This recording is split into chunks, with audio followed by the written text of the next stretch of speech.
Morning. উড়ানের নতুন একটা দিনে তোমাদের সকলকে স্বাগত। আজকে বৃহস্পতিবার আর আজ আমরা যাচ্ছি আমাদের গ্রামের বাড়িতে। সকাল 7:30 মতো বাজে, এখন বেরোচ্ছি। টোটো করে সোজা চলে যাব গ্রামের বাড়ি। ওখানে রাজাকে দেখাতে যাচ্ছি বেসিক্যালি, কারণ রাজা তো দেখেনি কোনো দিন। চলো কি কি করলাম ওখানে, কিভাবে আমাদের গ্রামের বাড়ি পুরোটা ঘুরে দেখাবো তোমাদেরকে। দেখতে থাকো ব্লগটা। বাবা আগে থেকেই টোটো বলে রেখেছিল, তাই টোটো একদম ডট সকাল 7:30টায় চলে এসেছে। আমি, বাবা আর রাজা রওনা দিলাম আমাদের জন্মভূমি, পিতৃভূমি, গ্রামের বাড়ির উদ্দেশ্যে। সবুজ চারপাশ রাস্তা আর দুদিকে বড় বড় ধান ক্ষেত, চাষের জমি, সব ছেড়ে আমরা এগিয়ে চললাম। সত্যি একদম অন্যরকম একটা অনুভূতি। গ্রাম ছাড়া ওই রাঙা মাটির পথ আমার মন ভোলাই রে।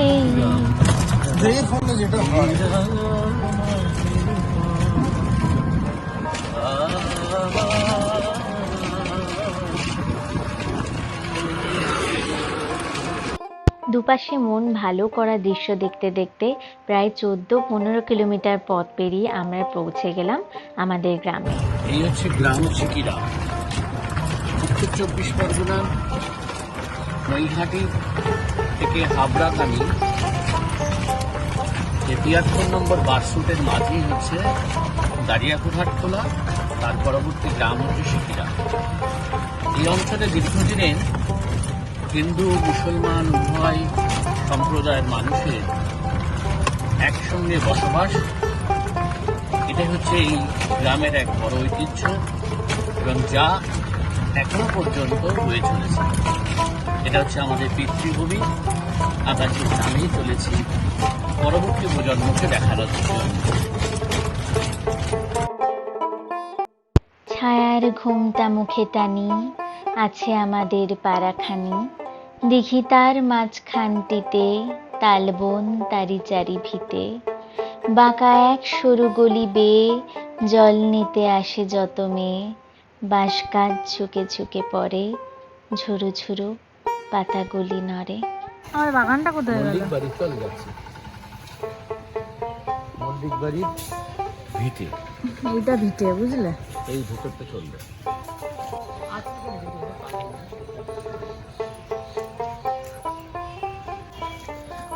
বড় বাড়ি হয়ে গেছে দাদাদের। বহু দিনের কোটা ঘর অর্ধেক ভেঙে গেছে, অর্ধেক রয়েছে এখনো, তার ভগ্নস্তূপটি। কি ঘর এটা? কোটা ঘর। এখানে কোটা ঘর মানে এখানে মিটিং হতো, বাইরের লোক এখানে ডাক্তারি করতো, কাকা ডাক্তারি করতো, বা এখানে হয়তো লোকজন, বাইরের লোকজন আসলে এখানে বসতো। এখানে বড় চাতাল ছিল, এগুলো সবই দেখেছি, পুরো গেছে। ওই দিকটা মাটির বাড়ি ছিল শেষ দাদুদের, ওইখানটা। এই ছিল আমাদের একটা বড় মাটির বাড়ি ছিল, মানে সেটা ভেঙে যায়। এখানে এবার আমরা এই গাছগুলো বসিয়ে দিচ্ছি। যেটা আমাদের বাগান, আমাদের জায়গাতে বাবা সব গাছ লাগিয়েছে, বড় হয়ে গেছে, অনেক বছর হয়ে গেছে লাগিয়েছে, 10 বছর। মনসার তলাটা কোনটা জানো? মনসা তলাটা এইটা, এখানটা রান্নাঘর ছিল, মানে সব পুরো বাড়ির ফ্যামিলি রান্না হতো ওটা। এই যে এইটা একটাই রান্নাঘর মাটির ছিল।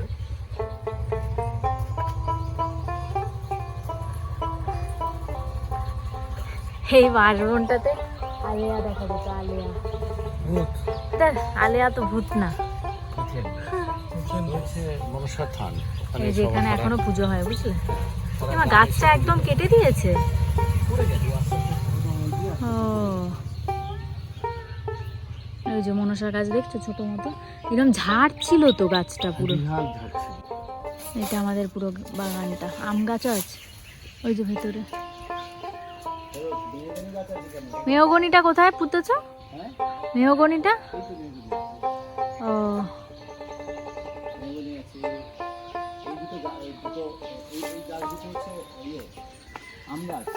হ্যাঁ।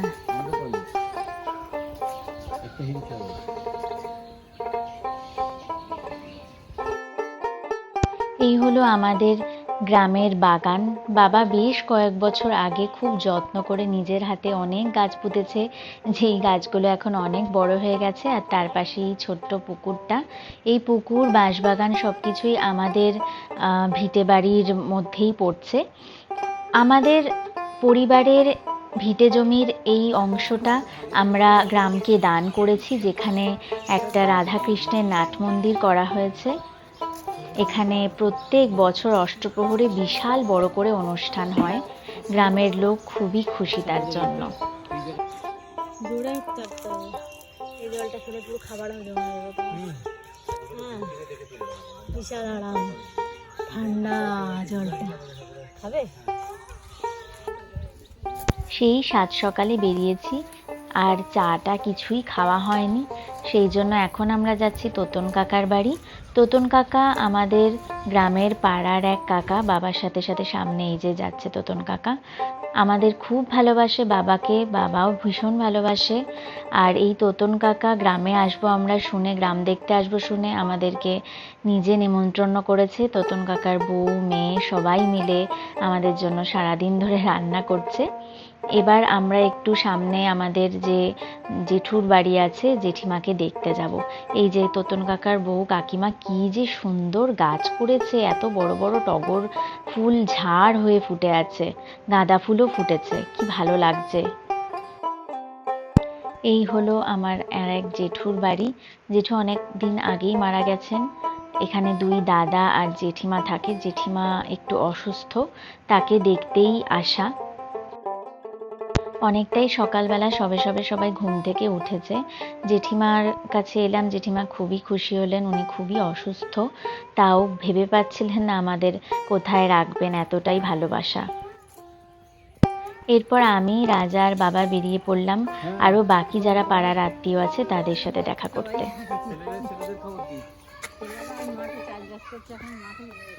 এবারে আমি ওই পরের দিন আসতে পারি না, মেদিনীপুর গেছিলাম।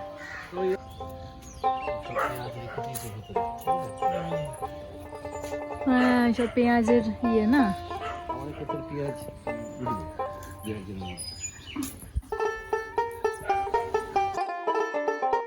গ্রামের সবাই বলে বাবা যেন ঠিক দাদুর মতো, কারণ আমার দাদুও এরকম গ্রাম ঘুরে ঘুরে মানুষের খোঁজ নিত, সবার সাথে গল্প করত, পাড়ার সবার সাথে ঘুরে ঘুরে অনেক কথা বলতো। আর ঠিক তেমনটাই বাবা করে সব সময় গ্রামে আসলে।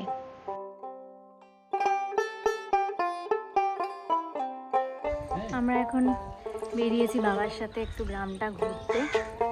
এদিকে আমাদের ফ্যামিলি যারা জেঠুরা কাকারা সবার বাড়ি আছে সেগুলো এখন ঘুরে ঘুরে দেখব। মানে আমি তো দেখেছি, রাজাকে দেখাবো। কি পাড়া এটা? এটাকে মল্লিক বাড়ি বলে আমাদের। বাবার নৌকা, বাবাদের বাবারা নিজে হাতে ধরে রাজাকে গ্রাম ঘোরাতে পেরে বাবা তো ভীষণ খুশি। আর রাজাও খুব গ্রাম ভালোবাসে, কারণ ছোট থেকেই ও পাঞ্চেত নামক এক খুব সুন্দর সবুজে ঘেরা জায়গায় জন্মেছে, বড় হয়েছে সব কিছু। তাই রাজাও খুবই উপভোগ করছিল আমাদের এই গ্রামটাকে। হ্যাঁ ঠিক আছে, বড়। এটা কোনটা?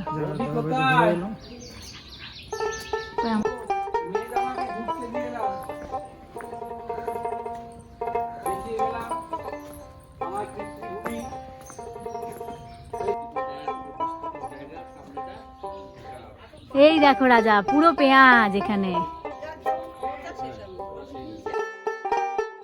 গ্রামের বিভিন্ন মানুষ বিভিন্নভাবে জীবিকা নির্বাহ করে। কেউ কেউ চাষবাস করে খায়, আবার কেউ কেউ চাকরি বাকরিও করে। সব কিছু মিলিয়েই গ্রামে সবাই একসাথে রয়েছে। এই জেঠুর বাড়িতে পেঁয়াজ বাঁধা হচ্ছিল, কারণ পেঁয়াজের চাষ হয়েছে। সেই পেঁয়াজগুলোকে এইভাবে ঝুলিয়ে ঝুলিয়ে বেঁধে রাখা হয় যাতে পচে না যায়।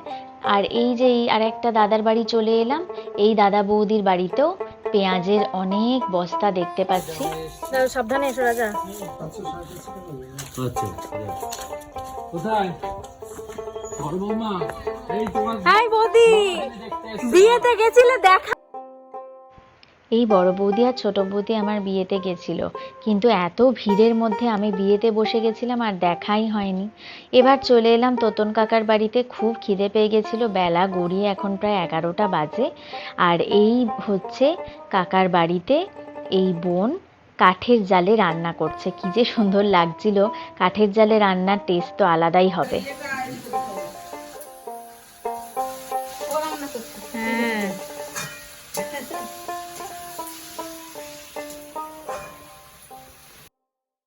কাকা কাকিমা যা খাওয়ার আয়োজন করেছিল তাতে সত্যি মনে হচ্ছিল না দুপুরের লাঞ্চ করছি নাকি সকালের ব্রেকফাস্ট।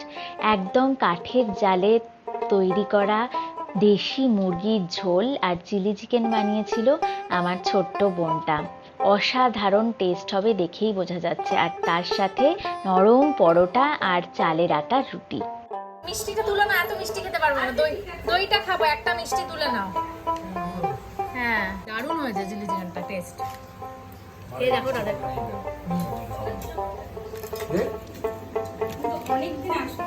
সেই জন্য তুই এসছিস বলেই তো এলাম।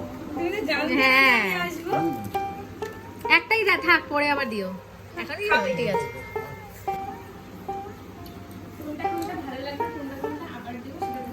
একদম।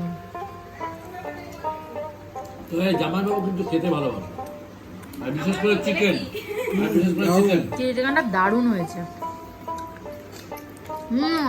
ওর চিলি চিকেনই ফেভারিট বেশি। এখন বেলা 12টা মতো বাজে। খাওয়া দাওয়া সেরে আমরা আবার রওনা দিলাম গ্রাম ছেড়ে, সবুজের সমারোহ ছেড়ে আবার সেই শহরের দিকে। বেশ ভালো কাটলো সকাল থেকে পুরো বেলা পর্যন্ত। মনটা সত্যিই ভরে গেল। আর সব থেকে ভালো লাগলো রাজাকে সবকিছু দেখাতে পেরে। এই যে পেঁয়াজ দেখো কত পেঁয়াজ দিয়েছে, বাবা তো পুরো চেয়ে নিয়ে এলো বৌদিদের থেকে, তোতন কাকার থেকেও না, বৌদিদের থেকে এখনো তোলেনি। এই যে পেঁয়াজ, গাজরগুলো মা ইয়ে ভটকা ভটকা হয়ে যাবে, ধুয়ে রেখে দিতে হবে। এটা কিন্তু পুরো ইয়ে কেমন কেমন মাটির থেকে পুরো ভেন্ডিগুলো। এই যে বাবা পুরো কচি। আর পেঁপেটা? হ্যাঁ, পেঁপেটা এখানেই তো আছে। পেঁপে কোথায়? হ্যাঁ, এই পেঁপেটা আমার রাজা রেখেছে, রাজা। এই যে কাঁচকলা দিয়েছে,